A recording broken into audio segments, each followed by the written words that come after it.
Hi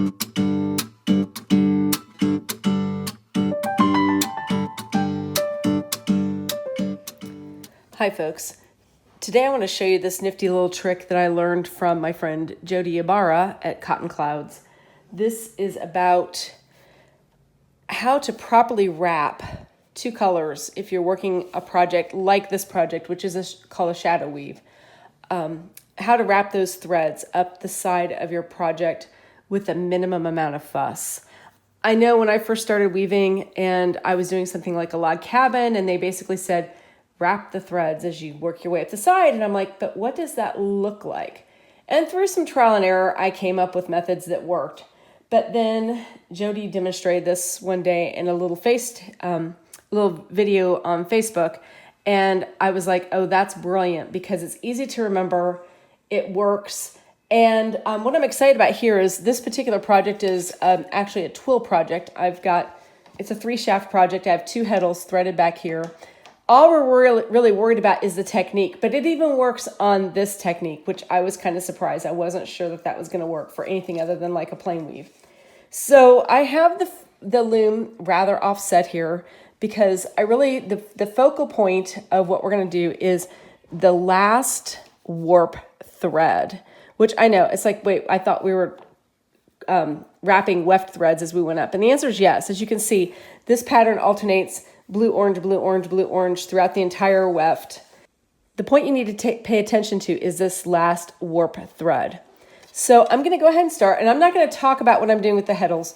That's a whole nother project. But as you can see here from my right-hand side, my last pick was this blue. This is China blue in 8-2 Aurora Earth. And my next pick is going to be in light orange. So whatever I do next, I have to do something with this light orange. And so I'm going to go ahead and set up my pick. And one other thing you need to note, I am using floating selvages. I have a video about floating selvages, how to install them, how to use them. So when you see me come out, I'll be coming out over this floating selvage. In other words, I'll hold this one down since it's kind of up. And that's an entirely separate video as well. So I have a lot of moving parts here. I'm going to go ahead and stick my orange shuttle through, hold my floating selvage down, and I'm going to come out. Now, as I'm coming out, or after I've come out, however you want to do this, you want to see where your last warp pick is. And again, that's this one right here for me. It's this blue. And what I mean by where is it? Is it up? So in this case, is it being lifted in some way, or is it being held down? Is it in the bottom of my shed?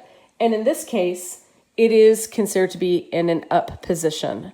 Even though this heddle is threaded and I'm not raised it, it's still up compared to the rest of my warp. So I'm going to go ahead and tension this properly. And because this last warp thread is in the up position, I want to place my heddle in an up position. I want to place my shuttle in an up position as well. So what I'm doing is I'm using my fabric as sort of a placement, as part of my placement method. So closer to my fell line where the fabric is being formed, that's your fell line. Closer to my fell line is up with my shuttles, farther away or in my lap if I have a smaller loom is down. I intentionally am filming this right now at this point on the loom because I have enough surface area here to hold 2 shuttles. If you have a smaller loom, like a samplet, you may have to put the down shuttle in your lap. There just isn't enough room between your heddles and your front beam to have a whole lot of things going on, as well as weaving. So my last warp thread is up. I'm going to place my shuttle in a space that I consider to be up for where the shuttle is being placed. That's all there is to this at this point. And then I'm going to set up for my next pick with the blue. So again, I'm going to come in with the blue, come out over my floating selvage. And this time, as I look at where my last warp thread is on this side, I can see that the raised one is an orange. That's my next one. So that means my blue, the last one on this side, is down, which means I'm going to put this blue shuttle in the down position. So I'm going to shift my loom back a little bit here so you can see that. So here's my blue shuttle in the down position. Here's my orange shuttle in the up position. I'm not messing around with the threads over here on the edge in any way, shape, or form. And then I'm going to go ahead and beat that.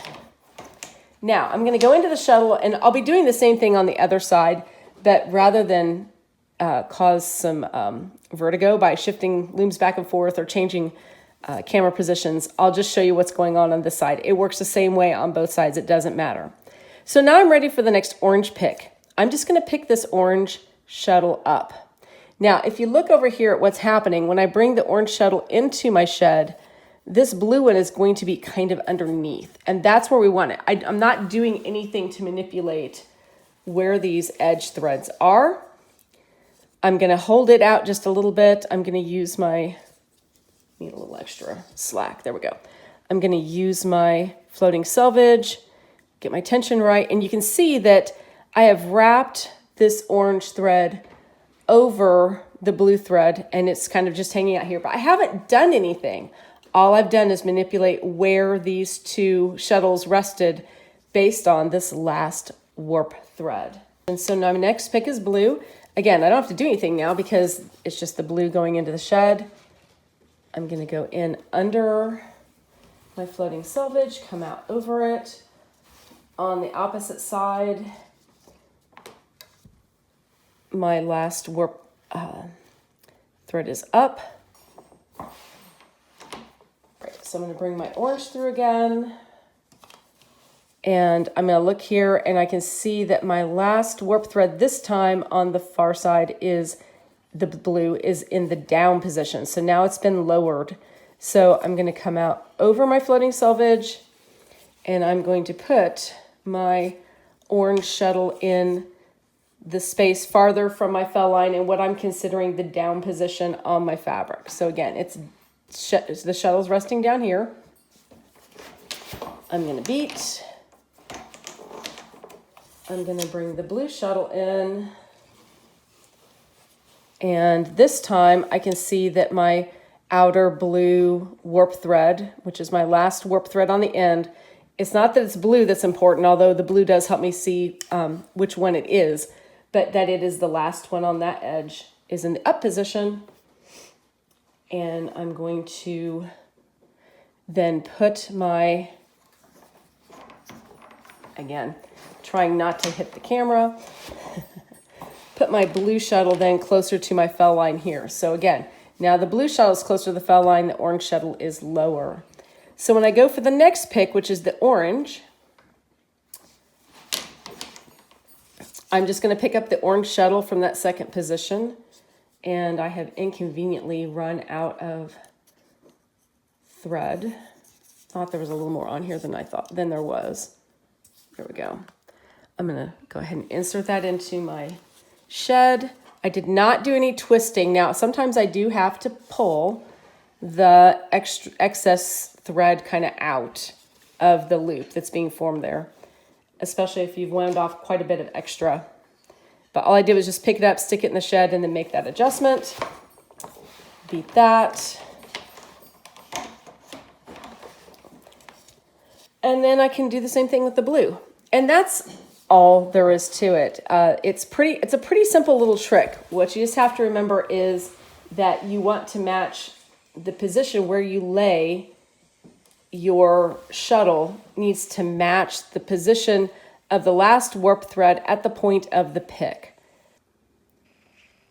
All right, so again, we're looking at this last warp thread here. And in this case, the warp thread is in the up position. And I'm not talking about the heddle positions. I am literally talking about whether, as compared to the rest of your warp, this outer thread is up or down. And since it's up, I'm going to place my orange heddle closer to my fell line in the up position for resting. I'm going to go ahead and beat that. And if you're wondering what all these little strings are hanging out here, I had to do a split ply join to add in some more yarn. And then for my next pick, I need to use the blue. I'm going to bring it through, come out over my floating selvage, and I'm going to look at my last warp thread. This time it's in the down position. So my blue shuttle is going to go below the orange one, or in the second position for shuttles. Whatever works for you is in the way to think about them. I like to think of them up and down with the warp threads, up and down. Let me move this so you can see it. Up and down for my shuttles. That was how I was taught, and it made sense to me. But if there's other mnemonics you prefer to use, by all means, go for it. So, all right, I'm ready to start now with my orange pick. I'm just going to pick this shuttle up. And as you can see, it's going to automatically go over that blue thread, going in under my floating selvage, out over my floating selvage on the other side. And then I'm just going to use both the floating selvage and my blue wrapped thread as an anchor point. And then the blue one, of course, can go in per normal. And again, I'm doing the same thing on the opposite side. I just can't show you both sides of my loom. I'm going to come from the other side. I'm going to take a look at my last warp thread again. It's up because I have two choices. It's either up or it's down. And in this case, it is in the up position. Come out over my floating selvage, and I'm going to put my orange shuttle in the up position. And come out, and let's see, over my weft thread, or over my floating selvage.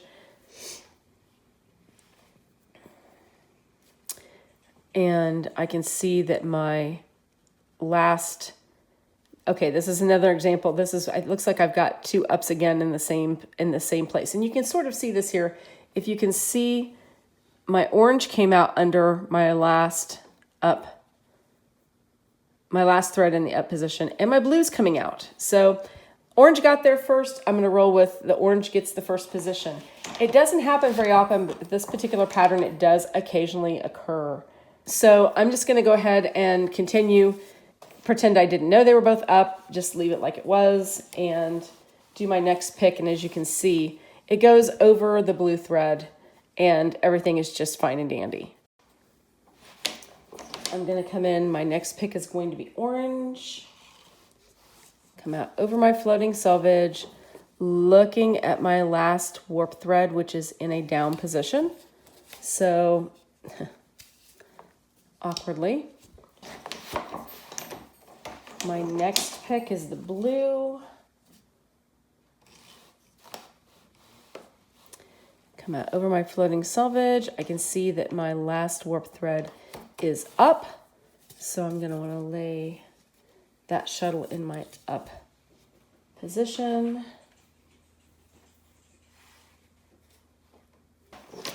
And then when I pick up the orange from the second position, and I'm not messing around wrapping anything, I'm just going to put it in under my floating selvage like I'm supposed to do, and adjust any slack I might have in that blue, and you can see that they just automatically wrapped.